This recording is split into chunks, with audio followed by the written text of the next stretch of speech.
Hello everyone, welcome to कैपी novel world. अध्याय 216 योजना। युद्ध क्षेत्र में इतनी हलचल देखकर झूलिन को ज़ॉम्बी और म्यूटेंट का संहार करते देखने के लिए अधिकाधिक लोग उमड़ पड़े। दूर पहाड़ी की चोटी पर एक बड़े सैन्य तंबू के अंदर लोगों का एक समूह काम कर रहा था। अपने लैपटॉप पर टाइप कर रहे एक व्यक्ति ने अचानक कहा, कैप्टन, मुझे लगता है कि आपको आकर इसे देखना चाहिए। नेता उसके पास गया और पूछा, क्या हुआ है? उस व्यक्ति ने लैपटॉप की स्क्रीन की ओर इशारा करते हुए कहा, इसे देखो। जब नेता ने स्क्रीन पर दृश्य देखा तो वह दंग रह गया। हवा में तैरती हुई युवती को देखकर, जिसके पीछे लगातार अनगिनत बर्फीली तलवारें प्रकट हो रही थीं, नेता ने पूछा, ये कौन है? उस आदमी ने सिर हिलाकर कहा, मुझे नहीं पता, लेकिन ये दृश्य हमारे जासूसी उपग्रह द्वारा कैद किया गया था। नेता ने स्क्रीन पर चल रही लड़ाई को देखा और पूछा, वह जगह कहाँ है? उस व्यक्ति ने उत्तर दिया, वुलिन बेस। यह जवाब सुनकर नेता ने गहरी भौहें चढ़ा ली और कहा, यह ठीक नहीं है। हमें अभी भी उन ज़ॉम्बियों को पकड़ना है। अगर यह महिला वुलिन अड्डे से है तो हमारे लिए वुलिन अड्डे में घुसपैठ करना मुश्किल होगा। जैसे ही उसने ये कहा, सब लोग चुप हो गए। नेता ने झूलिन को ज़ॉम्बीज के सिर काटते हुए काफी देर तक देखा, मानो घास काट रहा हो, फिर बोला, सामान समेट लो। आज हम चुपके से वुलिन के अड्डे में घुसेंगे। उसके एक अधीनस्थ ने अपने कप्तान की ओर देखकर कहा, कप्तान, शीतलन की दूसरी लहर 4 घंटे में शुरू हो जाएगी। हमारे पास उन ज़ॉम्बियों को बिना पकड़े जाने के लिए पर्याप्त समय नहीं है। नेता पर्दे के पास गया और उसे उठाया। उसने अंधेरे आसमान की ओर देखा, माथे पर शिकन डाली और कहा, हमें अभी जाना होगा। जब ठंडक की दूसरी लहर आएगी, अगर हम यहाँ रुके रहे तो हम मर जाएंगे। उसकी बात सुनने के बाद उसके अधीनस्थों को एहसास हुआ कि आज उन्हें वुलिन अड्डे में प्रवेश करने का कारण न केवल ज़ॉम्बी को पकड़ना था, बल्कि शीतलन घटनाओं की दूसरी लहर से बचना भी था। अपने नेता के असली इरादे को समझते हुए सभी ने सिर हिलाया और जल्दी से अपना सामान और तंबू समेट लिए। 10 मिनट बाद उन्होंने सारा सामान कार में रख दिया और जमीन पर मौजूद हर निशान मिटा दिया। एक आदमी ने अपनी अग्नि शक्ति का उपयोग करके कार पर जमी बर्फ को पिघलाया और फिर वे वुलिन अड्डे की ओर चल पड़े। उसी समय झूलिन अपनी तलवार से हमला करने की तकनीक का इस्तेमाल करते हुए ज़ॉम्बी और म्यूटेंट को मार रही थी। 3 घंटे बाद जब टैन वेई सोकर लौटा तो उसने देखा कि बाढ़ के आसपास बस कुछ ही ज़ॉम्बी बचे थे। अधिकांश लोगों को आकाश की ओर देखते हुए देखकर उसने भी ऊपर देखा और झूलिन को आकाश में तैरते हुए देखकर दंग रह गया, जिसके पीछे एक विशाल बर्फीली नीली आकृति थी। हर पल उस विशाल आकृति से अनगिनत बर्फीली तलवारें निकलती थीं और मिसाइलों की तरह ज़ॉम्बी और म्यूटेंट का पीछा करती थीं। जब वह ये लड़ाई देख रहा था तब अनगिनत ज़ॉम्बी बर्फीली तलवारों से मारे गए। वह कुछ देर तक अचंभित खड़ा रहा, तभी उसके बगल से वान शेंगे की आवाज आई, भाई, क्या तुम्हारी टीम के सभी लोग राक्षस हैं? उसका सवाल सुनकर टैन वेई होश में आया। उसने वान शेंगे की ओर देखा और कहा, मेजर जनरल वान, आप यहाँ क्यों हैं? मुझे लगा था कि आज आपकी ड्यूटी रात की है। वान शेंगे ने हाथ हिलाते हुए कहा, मुझे मेरे नाम से ही पुकारिए। सैन्य अड्डे से निकलने के बाद से मैं अब किसी भी सैन्य पद पर नहीं हूँ। टैन वेई ने कुछ सेकंड तक उसकी ओर देखा और कहा, भाई वान, आपने मेरे सवाल का जवाब नहीं दिया। वान शेंगे ने अपनी जीभ चटकाए अपनी ठुड्डी से झूलिन की ओर इशारा किया और कहा, अभी अभी एक बहुत ही दिलचस्प घटना घट रही है। बेशक, मुझे खुद आकर इसे देखना चाहिए। टान वेई ने उसकी आंखों में रुचि और जिज्ञासा देखी और कहा, भाई वान, शियाओ लिन लाओ शियू की प्रेमिका है। जब वान शेंगे ने टान वेई की बात सुनी तो वह मुस्कुराया और बोला, भले ही उनकी शादी हो चुकी हो, अगर वह मुझे पसंद करती है तो मैं उसे कैप्टन शियू से छीन सकता हूँ। उसके आत्मविश्वास भरे शब्दों को सुनकर टैन वेई ने अपनी आंखें घुमाई। 15 मिनट बाद आखिरी ज़ॉम्बी भी बर्फीली तलवारों से चूर चूर हो गया। सभी ज़ॉम्बी और म्यूटेंट को मरा हुआ देखकर झूलिन ने हाथ हिलाया और विशाल संरचना सभी बर्फीली तलवारों के साथ गायब हो गई। अगले ही पल बिंग जियान तलवार से बाहर निकला, झूलिन के कंधे पर झुक गया और कमजोर आवाज में बोला, गुरुजी, मैं बहुत थक गया हूँ। उसकी लगभग पारदर्शी आकृति को देखकर झूलिन ने बिंग जियान की पीठ पर धीरे से थपथपाते हुए कहा, आपकी मेहनत के लिए धन्यवाद। वापस जाए और थोड़ा आराम कीजिए। उनकी अनुमति से बिंग जियान ने सिर हिलाया और अपने वास्तविक शरीर में लौट आया। अपनी तलवार को शुद्ध करने के लिए एक मंत्र का जाप करने के बाद झूलिन ने तलवार को अपने आध्यात्मिक महल में लौटा दिया। बिंग जियान को दिव्य ऊर्जा को तेजी से अवशोषित करने में मदद करने के लिए उसने तलवार को दिव्य झरने की तालाब के नीचे रख दिया। तू को अभी भी क्रिस्टल नाभिक उठाते देख झू लिन बेस की ओर उड़ी और टैन वेई और उत्सुक भीड़ के सामने उतरी। उसने अपने लाल लबादे पर लगी धूल झाड़ी, टैन वेई की ओर देखा और थकी हुई आवाज में कहा, मैंने ज़ॉम्बी और म्यूटेंट को साफ कर दिया है। अब कोई खतरा नहीं होना चाहिए।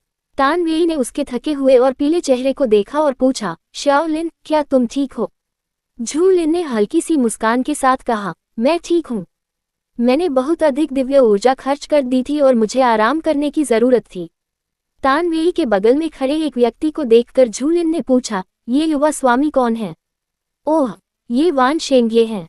ये बड़े भाई यिक्सुन के दोस्त हैं। भाई वान, ये मेरी दोस्त झू लिन है। टैन वेई ने उनका परिचय कराते हुए कहा।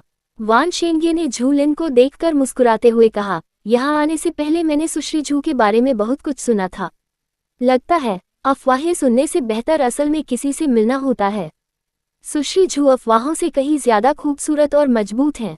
मुझे सुश्री झू पसंद है और उम्मीद है कि भविष्य में हम एक दूसरे को और अच्छे से जान पाएंगे। शर्तें। अध्याय 217, तीव्र वृद्धि। झू लिन ने वान शेंगे को सिर हिलाकर अभिवादन किया और विनम्रता से मुस्कुराई। तू को वापस आते देख उसने टैन वेई की ओर देखकर कहा, मैं अब खेत की जांच करने जा रही हूँ।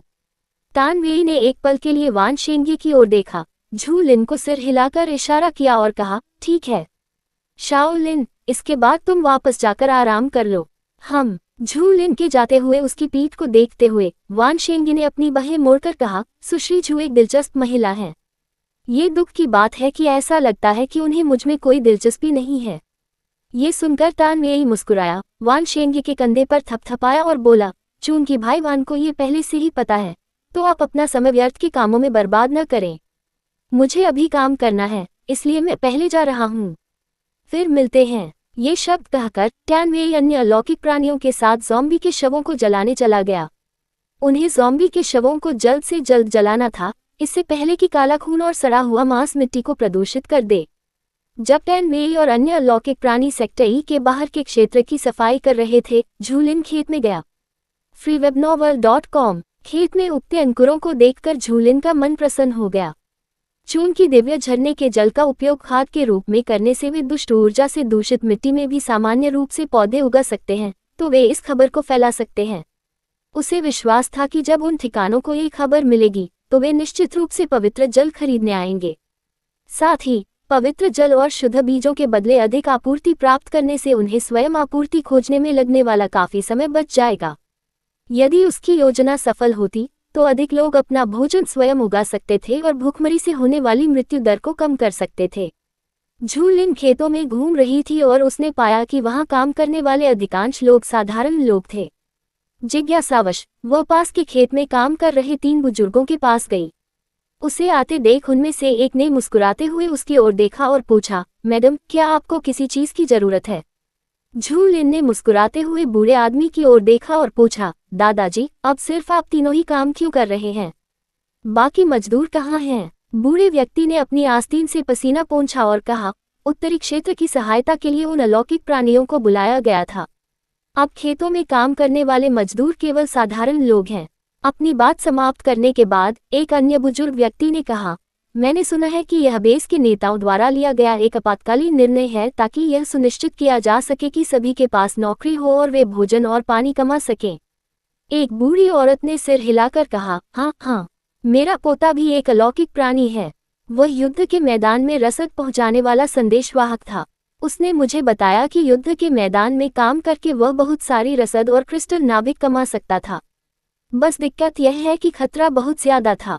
उनकी चिंतित शक्ल देखकर एक बूढ़े व्यक्ति ने कहा, बुढ़िया, आप अपने पोते को लेकर हर दिन बहुत चिंतित रहती होंगी। बुजुर्ग महिला ने सिर हिलाया और गहरी सांस ली।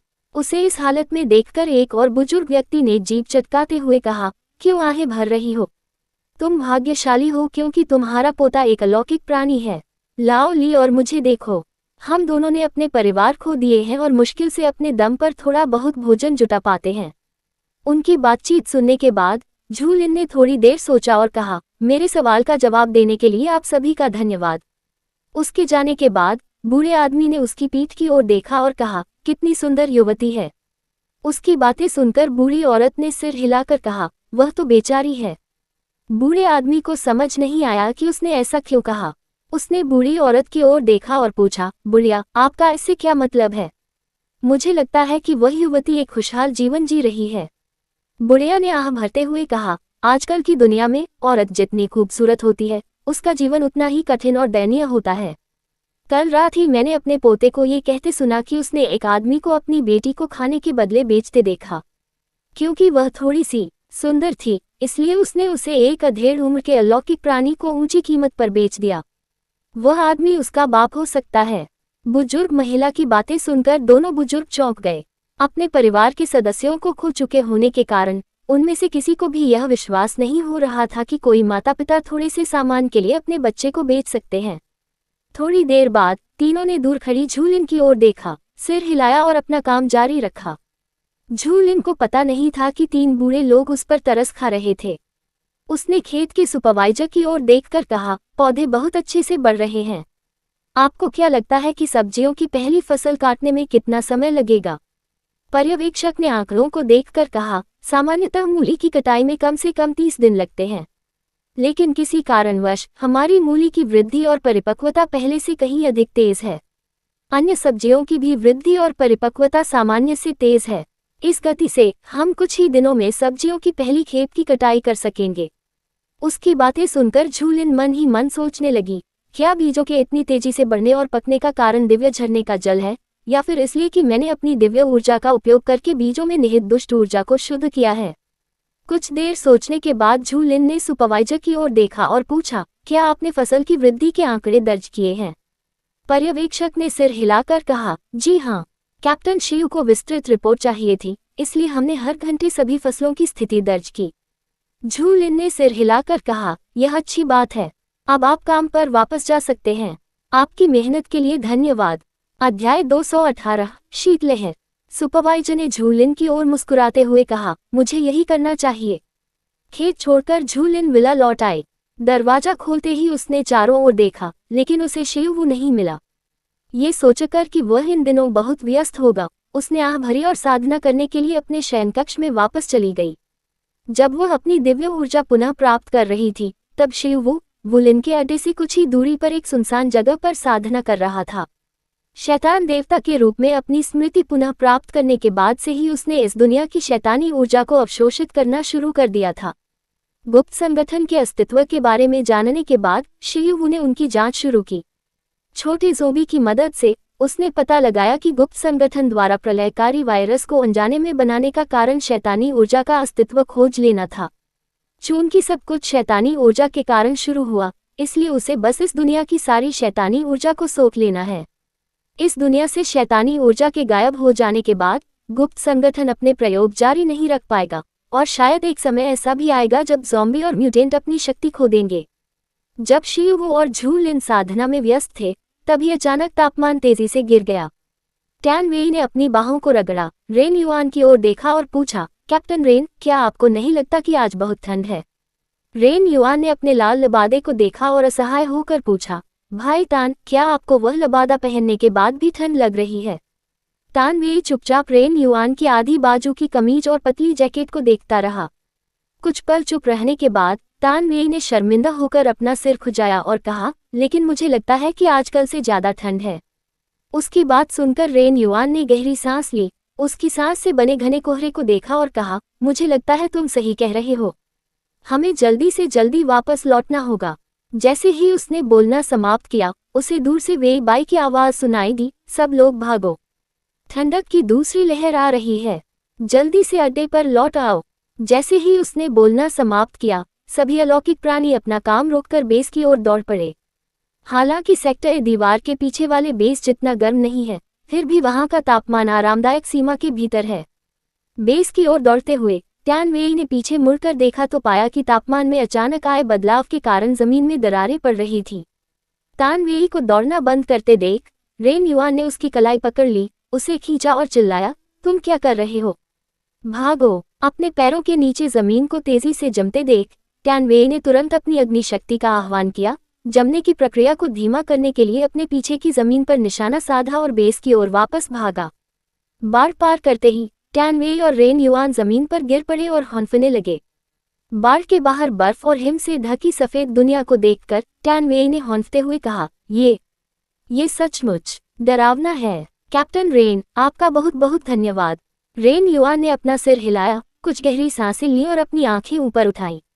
सामने का दृश्य देखकर वह मन ही मन सोचने लगा, मुझे नहीं पता कि कैप्टन शिव और बाकी लोग तापमान को कैसे नियंत्रित करते हैं, लेकिन मैं इसके लिए उनका दिल से शुक्रिया अदा करना चाहता हूँ, वरना अब तक सब मर चुके होते।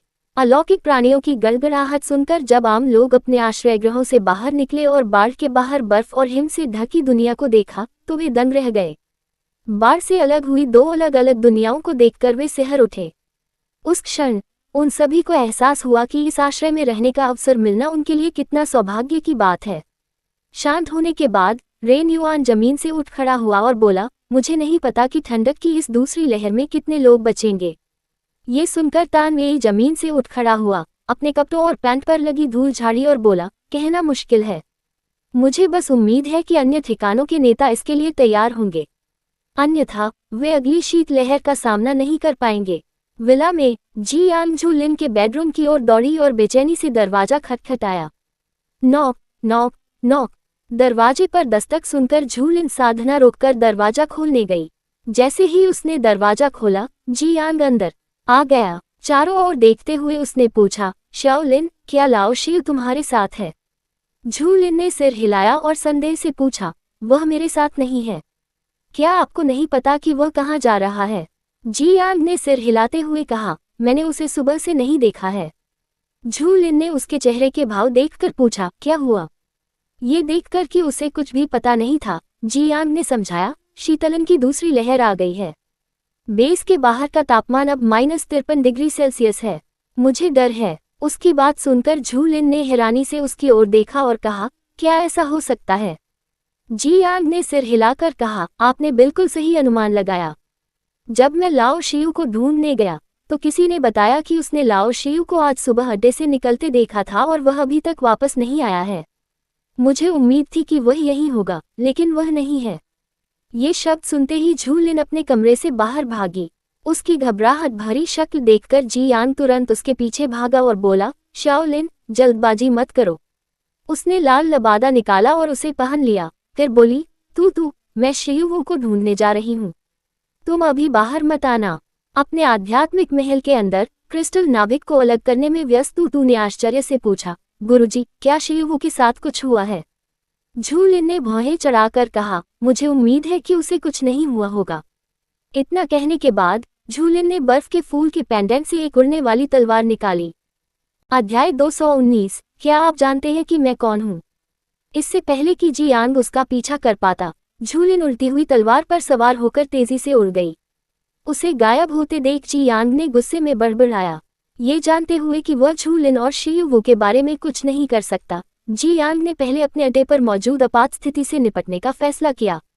उसने आकाश की ओर देखा और फुसफुसाते हुए कहा, तुम दोनों सुरक्षित वापस आना। वू लिन के अड्डे से दूर उड़ते हुए झू लिन ने अपनी दैवीय चेतना का उपयोग करके शिव का पता लगाया। कुछ मिनटों बाद उसे दूर से उसकी आभा महसूस हुई।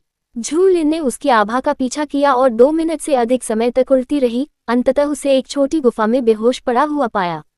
उसकी पीली पाले से जमी त्वचा को देखकर वह झट से उड़ती हुई तलवार से कूद गई। उसने हाथ हिलाकर उड़ती हुई तलवार को वापस बर्फ के फूल वाले पेंडेंट में रख दिया। गुफा में घुसते हुए उसने अपने आध्यात्मिक महल से एक छोटी सी जेड की बोतल निकाली। बिना समय बर्बाद किए उसने जेड की बोतल खोली, एक गोली निकाली और शिव का मुंह जबरदस्ती खुलवाया। उसका पूरा शरीर ठंडा और अकड़ा हुआ देखकर झू लिन ने तुरंत फैसला किया। उसने अपना लाल लबादा खोला, शिव को कसकर गले लगाया और दोनों को लाल लबादे से ढक दिया। यह महसूस करते हुए कि शिव के शरीर का तापमान अभी भी बहुत ठंडा था, झू लिन ने बेहोश शिव की ओर देखा और फुसफुसाते हुए कहा, कृपया मुझे गलत न समझें, मेरे पास कोई और विकल्प नहीं है। इतना कहकर वह उसके पास गई और उसके होंठों को चूम लिया। उसने अपनी जीभ से उसके होंठों को खोल दिया, अपनी दिव्य ऊर्जा और शरीर की गर्मी को सीधे उसके होंठों में स्थानांतरित करते हुए उसकी ठंडी सांसों को अपने अंदर समा लिया। जैसे जैसे वह अपनी गर्म सांसों से उसकी ठंडी सांसों का आदान प्रदान करती रही, शिव का शरीर धीरे धीरे गर्म होता चला गया। 2 मिनट बाद शियुवू के शरीर का तापमान धीरे धीरे बढ़ने लगा, जबकि झूलिन के शरीर का तापमान लगातार घटता चला गया। कुछ देर बाद शियुवू की पलकें थोड़ी सी हिली और उसकी पलकें कांपने लगीं। कुछ और सेकंड बाद उसने धीरे धीरे अपनी आंखें खोली और जो देखा उससे वह चौंक गया। झूलिन का खूबसूरत चेहरा अपने इतने करीब देखकर शियुवू दंग रह गया। उनके होठों के मिलन से उत्पन्न गर्माहट को अपने शरीर में महसूस करते हुए शियुवू होश में आया। जैसे ही उसे एहसास हुआ कि झूलिन क्या कर रही है, उसे गुस्सा आया और उसने झूलिन को रोकने के लिए अपने चुंबन को और गहरा कर दिया। शियुवू के इस जोशीले चुंबन ने झूलिन को स्तब्ध कर दिया और उसने अपना काम रोक दिया। मफ, झूलिन ने उसकी बांह पर थपथपाया और उसे धक्का देकर दूर करना चाहा, लेकिन शियुवू ने उसे जाने नहीं दिया बल्कि उसके लापरवाह व्यवहार के लिए सजा के तौर पर अपने होंठ काट लिए। आह! उसकी कोमल आवाज सुनकर शियुवू ने उसे छोड़ दिया और धीरे से उसके होंठों को चाटा। उसने उसकी आंखों में देखा, अपने होंठ खोले और धीमी आवाज में पूछा, तुम क्या कर रही थी? क्या तुम्हें लगता है कि अगर मेरी वजह से तुम्हें कुछ हो जाए तो मैं खुश होऊंगा? झूलिन ने उसे घूरते हुए कहा, मैं तुमसे भी यही सवाल पूछना चाहती हूँ। तुम आखिर कर क्या रही हो? हालांकि झूलिन को शैतान देवता होने पर संदेह था, शियुवू का वर्तमान शरीर एक साधारण मनुष्य का शरीर था। वह किसी भी अन्य मनुष्य की तरह मर सकता था और झूलिन जानती थी कि वह उसे फिर से खोना नहीं चाहती, भले ही उसे उनके अतीत की याद न हो। उसके गुस्से भरे चेहरे को देखकर शियुवू ने धीरे से उसके गाल को छुआ और फिर उसे दोबारा चूमा। एक और लंबे और भावुक चुंबन के बाद उसने फुसफुसाते हुए कहा, अगर मैं तुमसे कहूं कि मैं यहाँ साधना करने आया हूँ तो क्या तुम विश्वास करोगी? उनकी बात सुनकर झूलिन ने पलकें झपकाईं और कुछ पल चुप रहने के बाद कहा, मुझे आपकी बात पर विश्वास है। शियुवू उसके जवाब से संतुष्ट हो गई। उसकी आंखों में देखा, मुस्कुराए और फुसफुसाते हुए बोली, लिन, मैं तुमसे प्यार करती हूँ। जब झूलिन ने उसे लिन प्रा कहते सुना तो उसकी आंखें अविश्वास से चौड़ी हो गईं। उसका चेहरा देखकर शियुवू का दिल बैठ गया और उसने मन ही मन सोचा, सच में वो अब भी मुझसे नफरत करती है।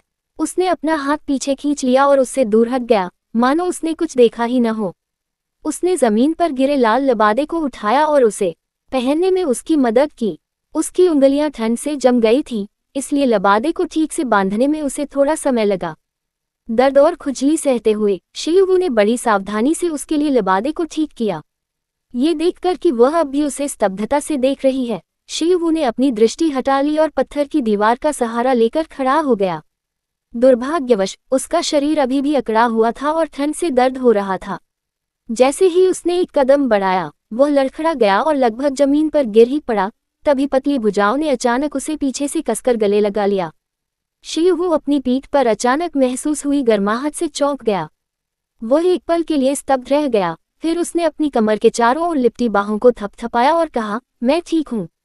हमें बर्फबारी तेज होने से पहले वापस जाना होगा। शियुवू ने कुछ देर इंतजार किया, लेकिन झूलिन ने उसे जाने नहीं दिया। उसने उसकी ओर मुड़कर कहा, शाओलिन, अब हमारे वापस जाने का समय हो गया है। क्या तुम मुझे जाने दोगी? इससे पहले कि वह उसे छोड़ने के लिए मना पाता, झूलिन ने कहा, मैं अब और नहीं छोड़ूंगी। शियुवू, मैं जानती हूँ कि तुम शैतान देवता हो। तुम वही हो, है ना? ये शब्द सुनते ही शियुवू का शरीर जम गया। उसकी प्रतिक्रिया देखकर झूलिन समझ गई कि उसका अनुमान सही था। वह उसकी पीठ पर झुक गई, उसे कसकर गले लगाया और फुसफुसाते हुए बोली, मुझे तुम्हारी बहुत याद आती है। उसकी फुसफुसाहट सुनकर शियुवू को अपने कानों पर विश्वास नहीं हुआ।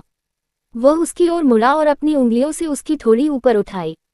उसने उसकी आंखों में देखते हुए अविश्वास से पूछा, तुमने अभी क्या कहा? क्या तुम दोहरा सकती हो कि तुमने अभी क्या कहा? हालांकि वह जानता था कि भगवान झूठ नहीं बोल सकते, फिर भी उसे उसकी कही बात पर यकीन नहीं हो रहा था। झूलिन को थोड़ी शर्मिंदगी महसूस हुई जब उसने अपनी तीखी निगाहों से उसे घूरा।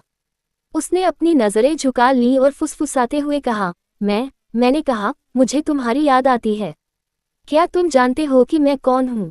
उसने फिर पूछा। अध्याय 220। आपका दिल आखिरकार धड़कने लगा।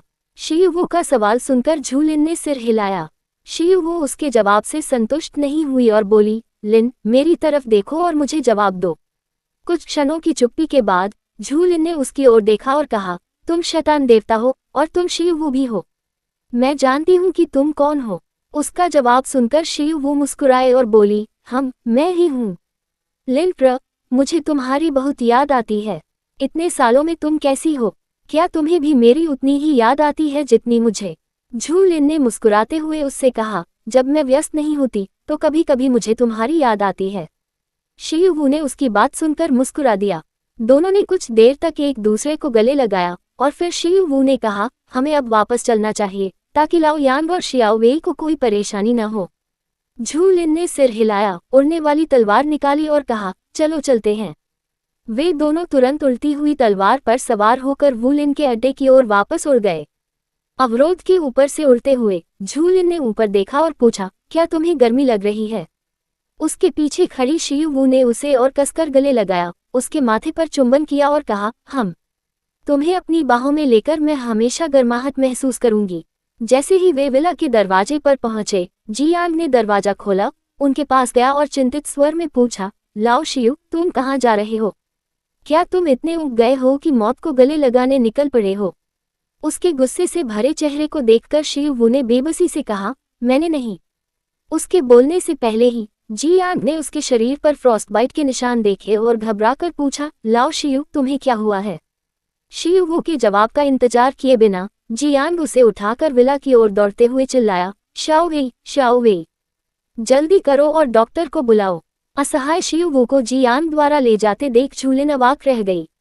उसने पहली बार शैतान देवता को राजकुमारी की तरह ले जाते देखा था। उसे इतना शर्मिंदगी महसूस हुई कि उसने झिझकते हुए नजरें फेर लीं। जियांग शियू की चोट पर चिंता जता रहा था, तभी झू लिन उनके पीछे पीछे विला में चली गई। अगले दिन शियू की नींद खुली तो उसने देखा कि झू लिन बिस्तर के पास बैठकर बच्चों की किताब पढ़ रही है। उसकी सांसों में आए बदलाव को देखकर झू लिन ने अपनी आंखें ऊपर उठाईं और उसकी ओर देखा। उसने मुस्कुराते हुए किताब नीचे रखी और धीरे से कहा, सुप्रभात शियू, आज आप कैसा महसूस कर रहे हैं? शियू ने उसकी ओर मुस्कुराते हुए अपनी उंगलियां हिलाईं और नींद में कहा, अब उतना दर्द नहीं हो रहा है। झू लिन ने हाथ बढ़ाकर उसका हाथ पकड़ा और उसकी सूजी हुई उंगलियों को ध्यान से देखा। ये देखकर कि उसकी उंगली अभी भी थोड़ी सूजी हुई है, उसने अपने आइस फ्लावर पेंडेंट से मरहम की एक छोटी सी बोतल निकाली। झू लिन ने धीरे से उसकी उंगलियों पर मरहम लगाया और कहा, जब तक तुम ठीक नहीं हो जाते तब तक अपनी उंगलियों और शरीर को ज्यादा मत हिलाना। मरहम लगाने के बाद घावों में जलन और खुजली कम हो जाने पर शियू ने राहत की सांस ली। अपनी इस दुर्लभ कोमलता का आनंद लेते हुए शियू ने सिर हिलाया और आज्ञाकारी स्वर में कहा, मैं आपकी बात मानूंगी। उसे आज्ञाकारी देखकर झू लिन ने मुस्कुराते हुए पूछा, क्या तुम्हें भूख लगी है? थोड़ा सा, उसने उसके हाथ पकड़ते हुए जवाब दिया। उसका जवाब मिलते ही झू लिन ने मरहम को एक तरफ रख दिया, शियू को कंबल से ढक दिया और कहा, मैं 1 मिनट में वापस आती हूँ। उसके जाने के बाद जियांग और टैन वेई अंदर आए। उनके पीछे बच्चों का एक समूह भी था। जब शियू ने उन्हें आते देखा तो उसने पूछा, नाश्ता करने के बजाय तुम लोग यहाँ क्या कर रहे हो? तान वेई बिस्तर पर बैठ गई और बोली, लगता है तुम कल से काफी बेहतर हो। लाओ शियू, इस कड़ाके की ठंड में बाहर जाकर खेलने का साहस तो वाकई कमाल का है। उसके मुस्कुराते चेहरे को देखकर शियू ने हल्की सी मुस्कान के साथ पूछा, तुम्हारा मेरे बेडरूम में आना बहुत कम होता है, क्या कुछ हुआ है? जियांग बिस्तर के बगल वाली कुर्सी पर बैठ गई और बोली, कैप्टन टेंग और कैप्टन सोंग आज फिर आपसे मिलने आए थे, लेकिन हमने उन्हें बताया कि आप अभी भी सो रहे हैं। इसके अलावा बच्चे भी आपके बारे में चिंतित थे, इसलिए शियाओ वेई और मैं उन्हें आज आपसे मिलने साथ लेकर आए हैं। शियू ने अपनी बाहें थोड़ी सी उठाई, बच्चों की ओर देखा, फिर जियांग की ओर देखा और पूछा, कैप्टन टेंग और कैप्टन सोंग इतनी जल्दी यहाँ क्यों आ रहे हैं? जियांग ने कुछ देर सोचा और फिर कहा, लगता है सैन्य अड्डे की स्थिति बहुत खराब है। इनके अलावा मैंने सुना है कि अन्य अड्डों में भी कई लोग मारे गए हैं। मरने वालों की संख्या सर्वनाश की शुरुआत के समय से कम नहीं है। जियांग की बातें सुनने के बाद शियू ने कुछ देर सोचा और कहा, अगर वे दोबारा आएं तो उनसे कह देना कि मैं उनके प्रस्ताव से सहमत हूँ। वे अपने लोगों को हमारे अड्डे पर ला सकते हैं, लेकिन उन्हें हमारे नियमों और कायदों का पालन करना होगा। बोलने के बाद उसने तान वेई की ओर देखा और कहा, शाओ वेई, जब वे यहाँ हों तो तुम्हें उन लोगों पर ध्यान देना होगा। सुनिश्चित करो कि वे कोई परेशानी न खड़ी करें।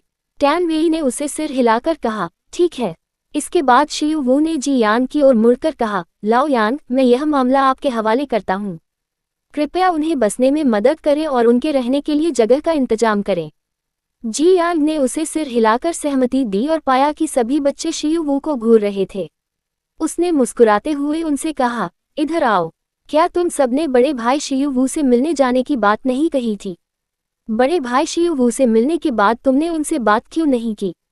कियान यू आगे खड़ी होकर शियू वू को काफी देर तक देखती रही, फिर उसके पास जाकर उसके दिल की ओर इशारा करते हुए उत्सुकता से पूछा, बड़े भाई शियू वू, आपका दिल आखिरकार धड़कने लगा। अध्याय 221, इस पर दांव लगाओ। ये शब्द सुनते ही सबने देखा कि कियान यू किस ओर इशारा कर रहा है।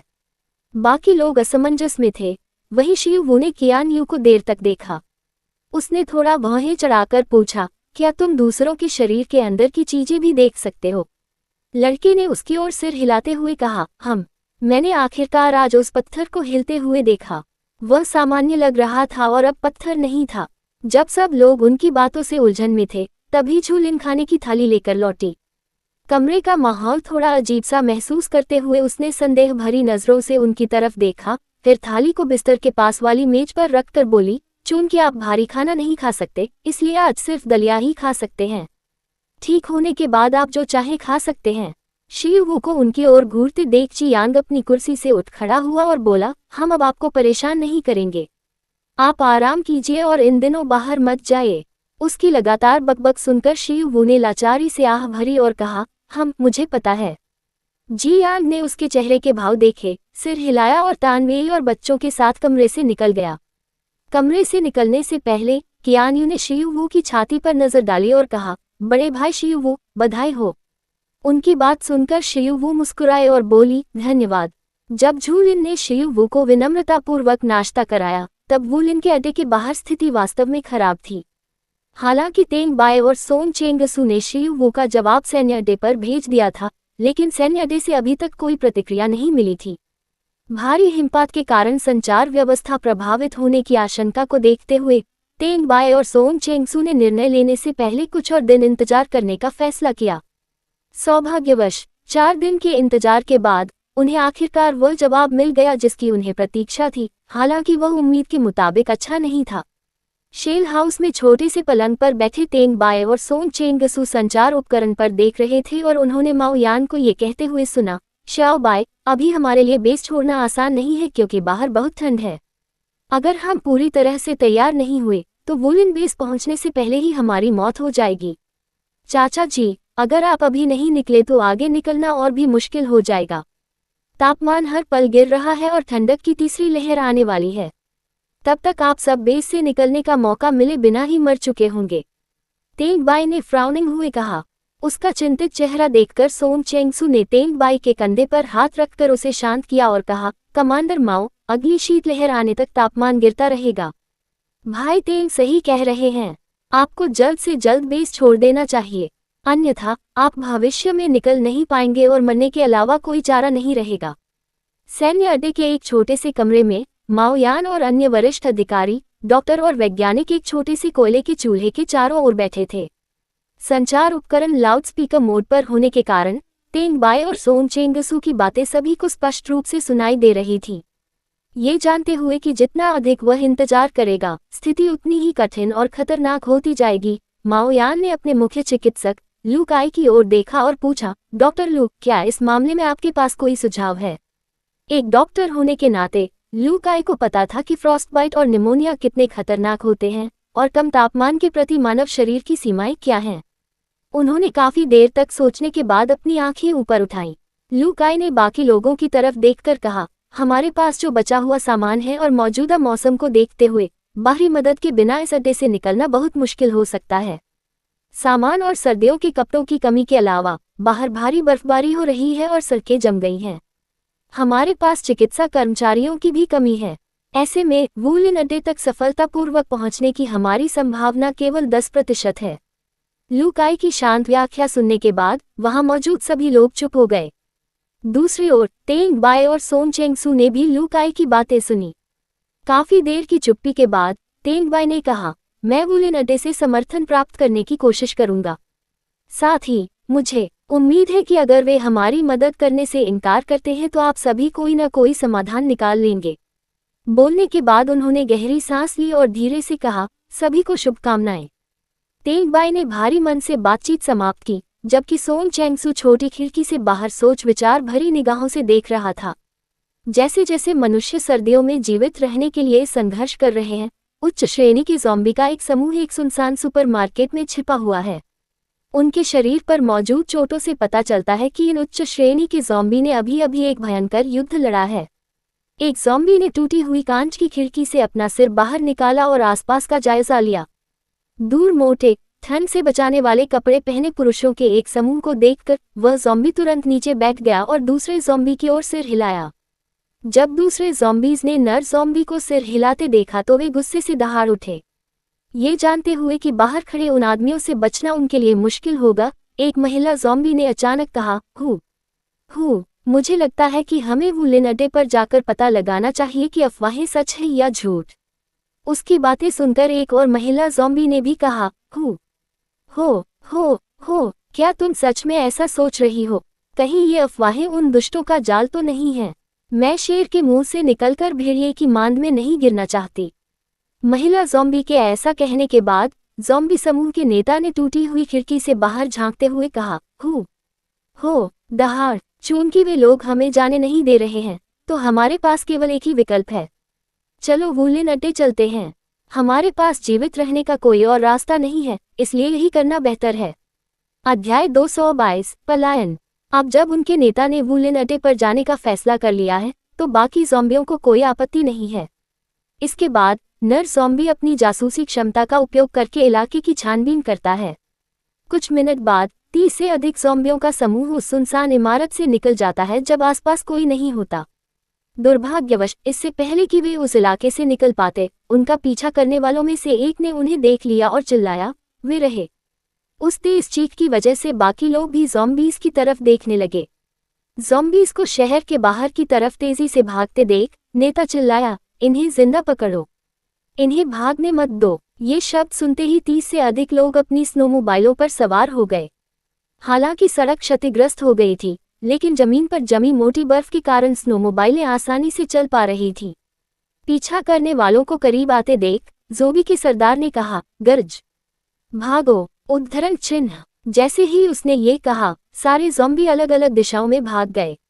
रेंज याशियांग ने देखा कि पीछा करने वालों में से ज्यादातर उसका पीछा कर रहे हैं, इसलिए उसने चिल्लाकर कहा, गरज, चलो वुलेन अड्डे पर फिर मिलते हैं। उसकी बात सुनकर बाकी सभी ज़ॉम्बी एक साथ दहाड़ उठे। गरज, गरज, सब लोग सुरक्षित रहें। गरज, ठीक है, गर्जना, मरना मत। इन गर्जनाओं को सुनकर नेता ने दांत पीसते हुए कहा, धिक्कार है। वे सचमुच एक दूसरे से संवाद कर सकते हैं। रेंज याक्सियांग का पीछा करते हुए पीछा करने वालों के नेता ने अपने कान के पास लगे संचार यंत्र को दबाकर कहा, इन्हें जिंदा पकड़ो। अगले ही क्षण अन्य पीछा करने वालों को आदेश मिला और उन्होंने कहा, जी हाँ कप्तान।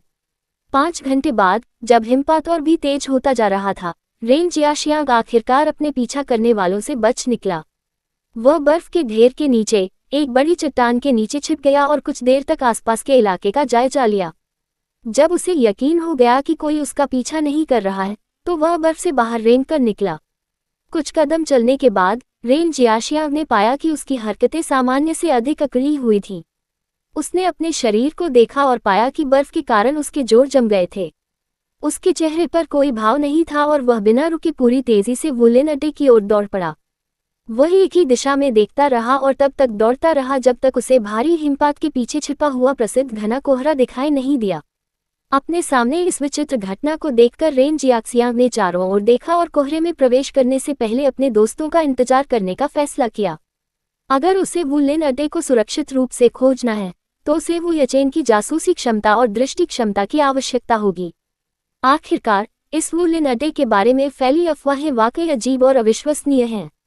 सभी अफवाहों में से घने कोहरे वाली अफवाह ही अब तक एकमात्र ऐसी अफवाह है जिसकी पुष्टि हुई है। 3 दिन पहले जब रेंज याशियांग और उसके दोस्त गुप्त प्रयोगशाला से भाग निकले थे, तब उन्हें मध्य श्रेणी के ज़ॉम्बियों की बातचीत से वुलेन अड्डे के बारे में अचानक पता चला। उस समय रेंज याशियांग और उसके दोस्तों को ये जानकर बिल्कुल भी विश्वास नहीं हुआ कि ज़ॉम्बियों को शरण देने और उनकी रक्षा करने वाला कोई अड्डा भी है। लेकिन अन्य ज़ॉम्बी से भी वही अफवाहें सुनने और अलौकिक प्राणियों के कुछ समूहों के बीच अनौपचारिक बातचीत सुनने के बाद वे अंततः वुलेन अड्डे की ओर जाने का फैसला करते हैं। रेन जियाक्सियांग ने अपने अंतर्ज्ञान पर पूरा भरोसा जताया कि वे वू लिन बेस में शांतिपूर्वक रहने के लिए जगह ढूंढ लेंगे। उन्होंने बहादुरी से रास्ते में आने वाले सभी खतरों का सामना किया और साथ ही गुप्त संगठन के कर्मियों के पीछा करने से भी बचते रहे। अब उसे बस धैर्यपूर्वक अपने दोस्तों के आने का इंतजार करना था और प्रार्थना करनी थी कि कम से कम एक अफवाह सच हो। अन्यथा उनके पास गुप्त संगठन से जान की बाजी लगाकर लड़ने के अलावा कोई चारा नहीं था। रेन जियाशियांग अपने दोस्तों का इंतजार करते करते धीरे धीरे समय गुजार रहा था। इंतजार के दौरान तापमान लगातार गिरता जा रहा था। 2 दिन बाद जब सर्द आसमान में चांद चमक रहा था, तभी रेन जियाशियांग ने किसी को तेजी से पास आते देखा। उस व्यक्ति की चाल देखकर उसने अंदाजा लगाया कि वह एक ज़ॉम्बी है। कुछ देर तक उसने ज़ॉम्बी को देखा, फिर उसका चेहरा देखा। चेहरा आधा बिगड़ा हुआ देखकर रेन जियाक्सियांग गुस्से से आग बबूला हो गया। वह तुरंत अपने छिपने की जगह से बाहर निकला और घबराए हुए ज़ॉम्बी को रोकने की कोशिश की। रेन जियाशियांग ने उसकी कलाई पकड़कर पूछा, गर्जना गर्जना, शी, तुम्हारे चेहरे को क्या हुआ है? तुम ऐसी कैसे हो गई? टैन युक्सी की कलाई पकड़ ली गई और उसने सहज प्रवृत्ति से हमला करने के लिए अपने पंजे उठाए, लेकिन गर्जना सुनकर वह रुक गई। उसने रेन जियाशियांग के सुंदर चेहरे को देखा और भौहें चढ़ा लीं। एक ज़ॉम्बी होने के नाते वह रो नहीं सकती और उसके पास आंसू नहीं है। इसलिए भले ही वह उस पर रोना चाहती थी, लेकिन आंसुओं की जगह उसके उस बिगड़े हुए चेहरे पर एक भयानक भौहें चढ़ गईं। रेन जियाशियांग ने उसके चेहरे के भाव देखकर कहा, मेरे पीछे आओ। रेन जियाक्सियांग अपने छिपने की जगह पर गया और टैन युक्सी उसके पीछे पीछे गई। बर्फ में छुपने के बाद उसने आसपास का जायजा लिया। ये सुनिश्चित करने के बाद कि कोई आसपास नहीं है, उसने टैन युक्सी की ओर देखा और पूछा, रोर, छोटे कस्बे से निकलने के बाद तुम्हारा क्या हुआ? तान युक्सी ने अपने हाथ कसकर पकड़े और कहा, हो दहाड़। कस्बे से निकलने के बाद मैं पहाड़ की ओर भागा, लेकिन उन लोगों ने मुझे घेर लिया। सौभाग्य से मैंने इलाके की अनुकूलता का लाभ उठाया और बच निकलने में कामयाब रहा। रेन जियाशियांग ने अपने आधे क्षतिग्रस्त चेहरे पर लगे काले और चिपचिपे खून को उंगलियों से पोंछा और पूछा, गर्जना, तुम्हारा चेहरा ऐसा क्यों हो गया? उद्धरण चिन्ह। उसका सवाल सुनकर टैन युक्सी ने अपना हाथ उठाया और अपने बाएं गाल को छुआ। ज़ॉम्बी बनने के बाद उसे कुछ भी महसूस नहीं होता, इसलिए उसे नहीं पता कि अब उसकी हालत कैसी है। लेकिन रेन जियाक्सियांग के उदास चेहरे और ठंडी आंखों को देखकर वह समझ गई कि उसका चेहरा और बाईं आंख दोनों ही नष्ट हो चुके हैं। अध्याय 223, आशा और निराशा। तान युक्सी ने बनावटी मुस्कान के साथ अपने होठों के कोने ऊपर उठाए और कहा, रोर, मैं ठीक हूँ, कम से कम बम हमले में बच गई। उसकी बात सुनकर रेन जियाशियांग ने मुट्ठी भींच ली और गुस्से से बोला, गरज, मैं इन सबको इसका बदला चुकाऊंगा। तान युक्सी ने सिर हिलाकर कहा, गरज, हाँ, उन्होंने हमारे साथ जो कुछ भी किया है, हम उससे उन्हें जरूर सबक सिखाएंगे। जब वे दोनों गुप्त संगठन को कोस रहे थे, तभी एक और ज़ॉम्बी बेहद तेजी से उनकी ओर आ रहा था। रेन जियाशियांग के देखने से पहले ही ज़ॉम्बी चिल्लाते हुए उनके छिपने की जगह की ओर दौड़ पड़ा। बड़े भाई जियाशियांग। ज़ॉम्बी के जख्मों और काले खून से लथपथ शरीर को देखकर रेन जियाशियांग ने हैरानी से अपनी आंखें चौड़ी कर ली और पूछा, यचेन, तुम्हें क्या हुआ? वो यचेन ने झट से अपना मुंह ढक लिया और बोला, चुप रहो, कोई आवाज मत करो, वे लोग अभी भी मेरा पीछा कर रहे हैं। जैसे ही उसने बोलना समाप्त किया, उन तीनों को स्नोमोबाइल की आवाज सुनाई दी और वे झट से जमीन पर लेट गए। भारी हिमपात का फायदा उठाते हुए उन्होंने अपनी मौजूदगी को मिटा दिया और स्थिर हो गए। भारी हिमपात के कारण वो यचेन के निशान बहुत पहले ही मिट चुके थे।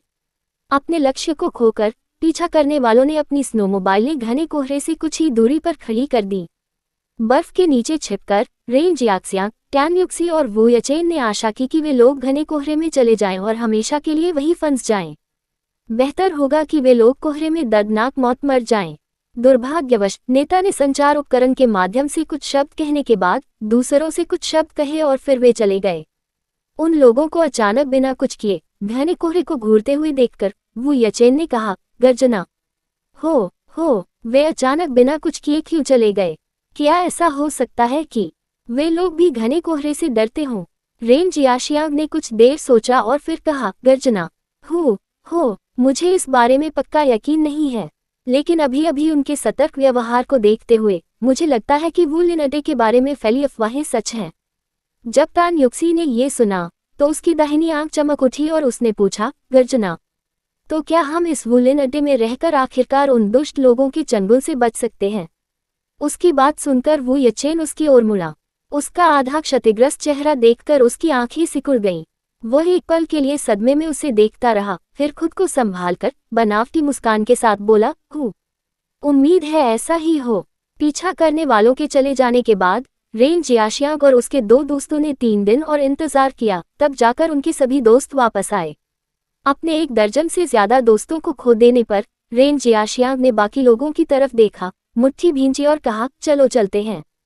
उद्धरण चिन्ह। उसकी बात मानते हुए 20 से अधिक उच्च श्रेणी के ज़ॉम्बी घने कोहरे की ओर बढ़े। जब वे एक दूसरे का हाथ कसकर पकड़े हुए थे, तब वो यचेन ने अपने साथियों की ओर देखकर कहा, गर्जना, गर्जना, कभी हाथ मत छोड़ना, वरना तुम हमेशा के लिए कोहरे में फंस जाओगे। उसकी बात सुनकर बाकी सबने सिर हिलाया और हाथ कसकर पकड़ लिए। वो यचेन आगे आगे चलने लगा और फिर वे सब सावधानी से घने कोहरे में आगे बढ़ गए। 2 घंटे बाद वो यचेन को आखिरकार कुछ ही दूरी पर एक ऊंची बाड़ दिखाई दी। उसने अपने दोस्तों की ओर मुड़कर कहा, गरज, गरज, देखो, हम आखिरकार वुलन अड्डे पर पहुंच गए। जैसे ही ये शब्द निकले, बाकी ज़ॉम्बीज़ ने बाड़ और पहरेदारों की तरफ देखा। पहरेदारों को उच्च कोटि के अलौकिक प्राणी देखकर रेन जियाक्सियांग ने कहा, गर्जना, हो, सावधान रहो, आक्रामक मत बनो वरना हमें उन लोगों से लड़ना पड़ेगा। अगर हम उनसे लड़े तो मौजूदा हालात में हमारे लिए जीतना मुश्किल होगा। ये जानते हुए कि उनका वुलन अड्डे पर आने का उद्देश्य मदद मांगना था, सभी ज़ॉम्बी ने सहमति में सिर हिलाया। ये वुलन अड्डा उनकी आखिरी उम्मीद है, इसलिए वे लापरवाही नहीं करेंगे और वुलन अड्डे के लोगों को अपना दुश्मन नहीं बनाएंगे। क्योंकि पहली छाप बहुत मायने रखती है, इसलिए तान युक्सी ने कहा, गर्जना, चलो पहले अपना पहनावा ठीक कर लेते हैं।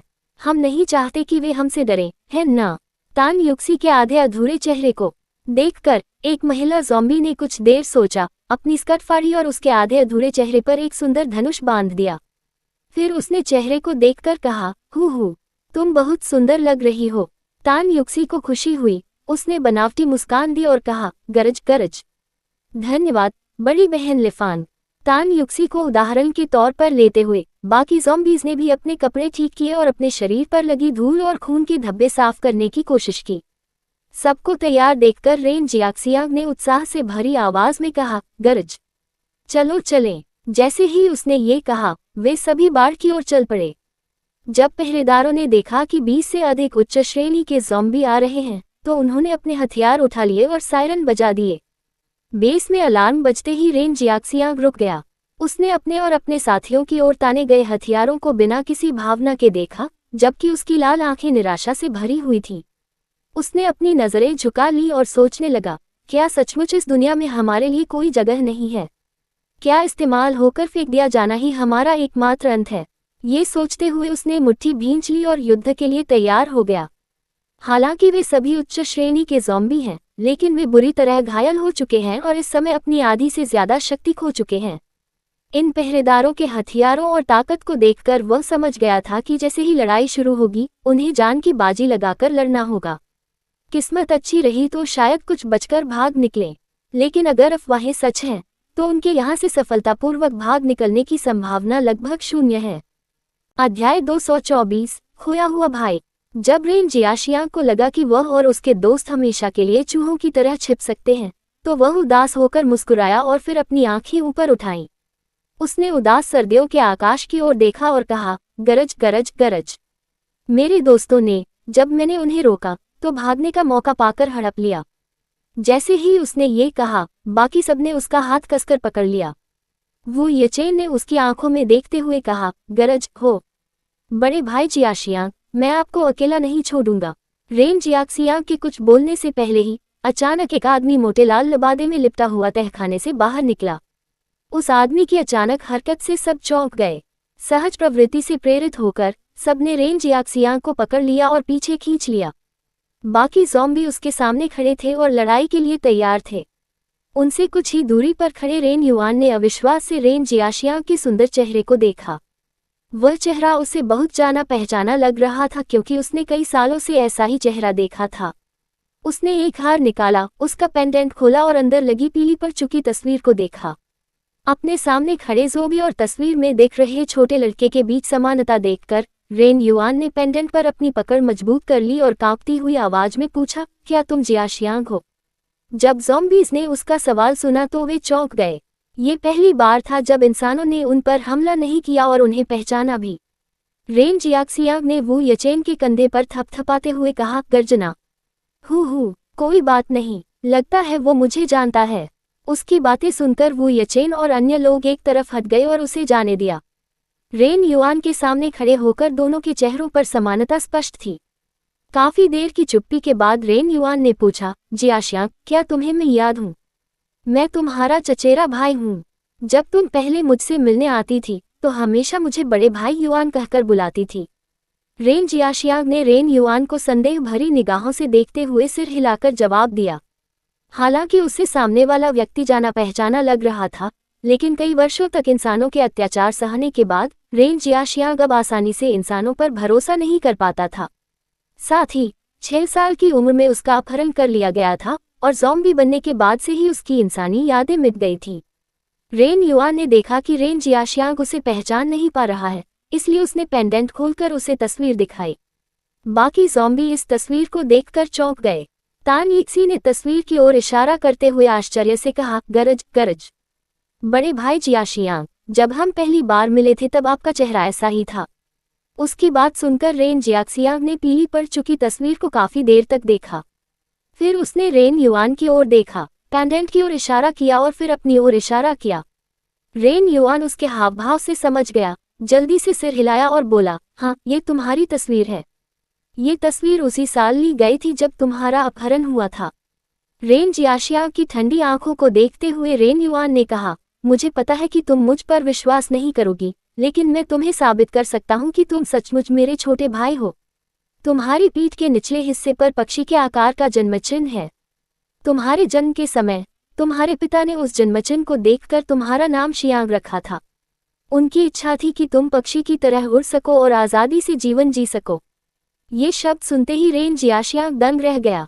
उसने अपनी कमीज उठाकर कहा, रोको यचेन, मुझे देखने में मदद करो कि क्या वहाँ कोई जन्मचिन्ह है। वो यचेन ने सिर हिलाया, अपनी कमर पर नजर डाली और एक पक्षी के आकार का काला जन्मचिन्ह देखा। उन्होंने रेन जियाक्सियांग की ओर देखकर कहा, हु बड़े भाई जियाक्सियांग, आपकी कमर पर वाकई पक्षी के आकार का जन्मचिन्ह है। उसकी बात सुनकर रेन जियाशियांग ने अपनी कमीज नीचे रख दी और रेन युआन की ओर देखा। उसके होठों के कोने थोड़े सिकुड़ गए और उसने सोचा, क्या विडंबना है। मेरे पिता ने मुझे ये नाम इस उम्मीद में दिया था कि मैं आज़ादी से जी सकूं, लेकिन इसके बजाय मैं एक गुप्त प्रयोगशाला में भूमिगत कैद में पला बढ़ा।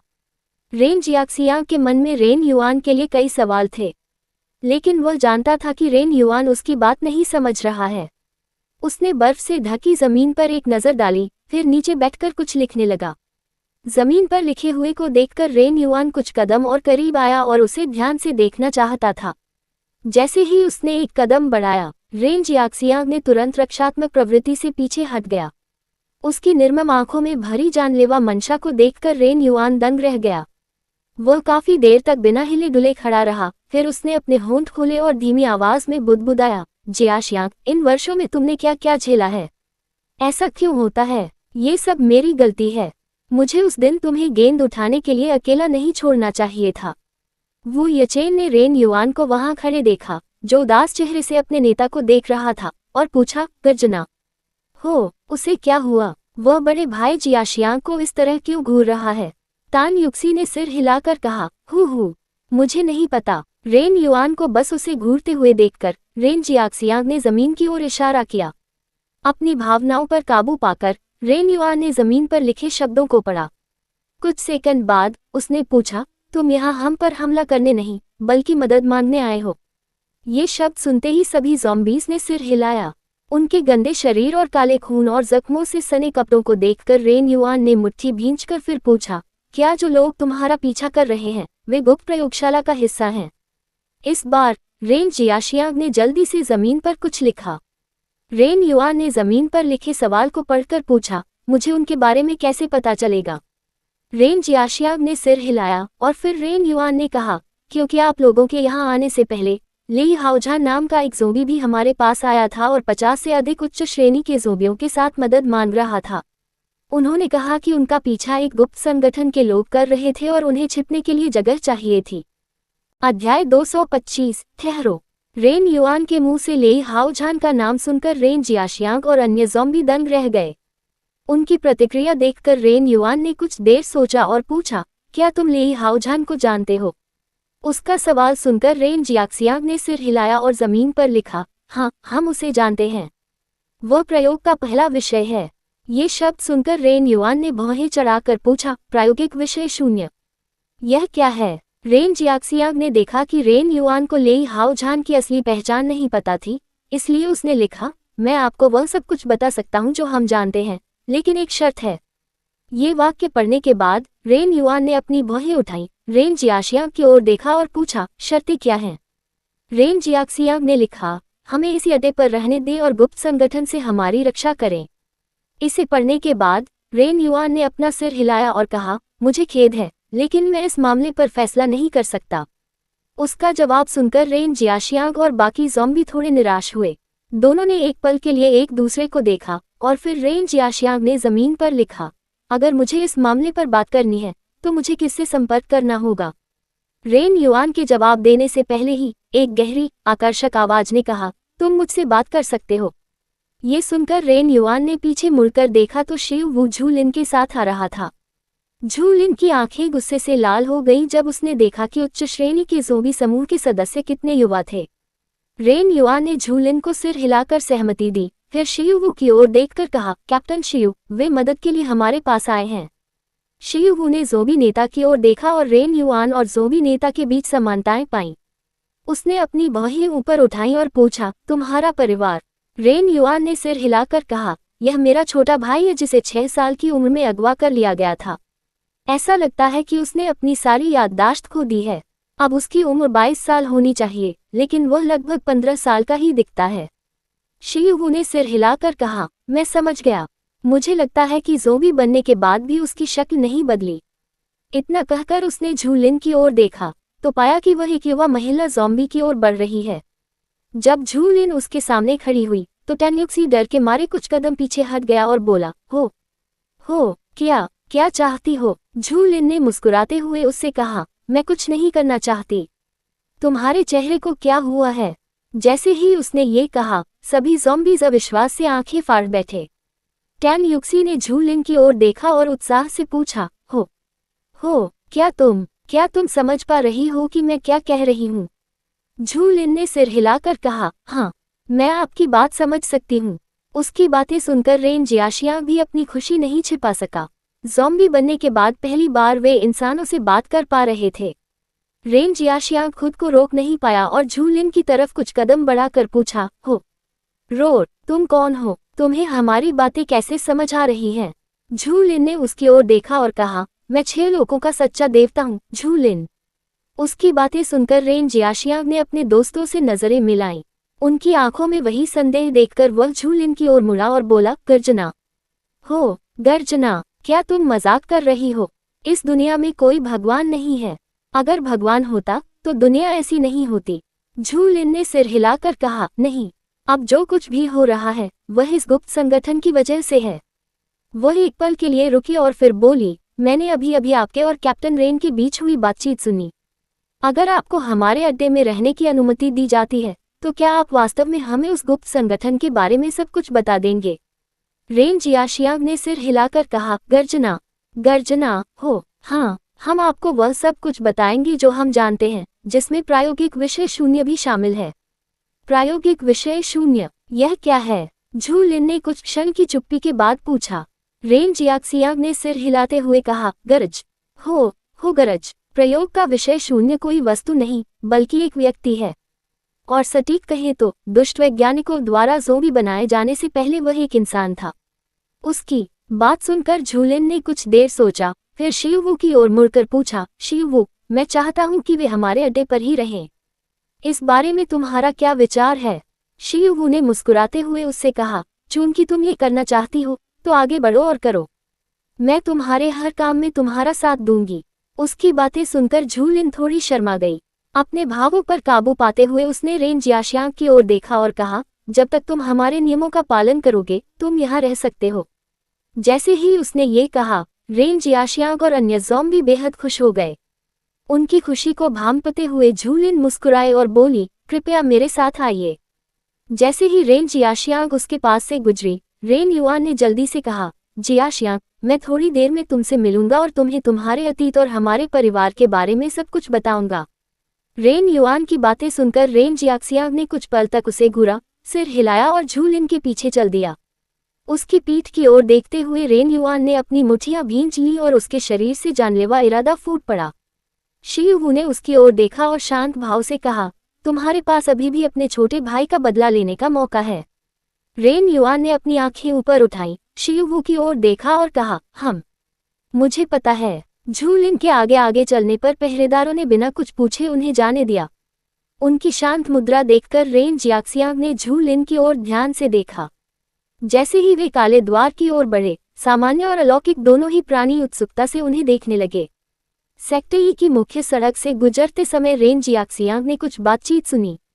अरे, क्या ये हमारे अड्डे में शामिल होने वाले उच्च श्रेणी के ज़ोंबी का दूसरा जत्था नहीं है? रेन जियाक्सियांग के पास से गुजरते समय एक युवती ने पूछा। मेरी स्टोरी सुनने के लिए आप सभी का धन्यवाद। अगर मेरी स्टोरी पसंद आती है तो मेरे चैनल को सब्सक्राइब करें।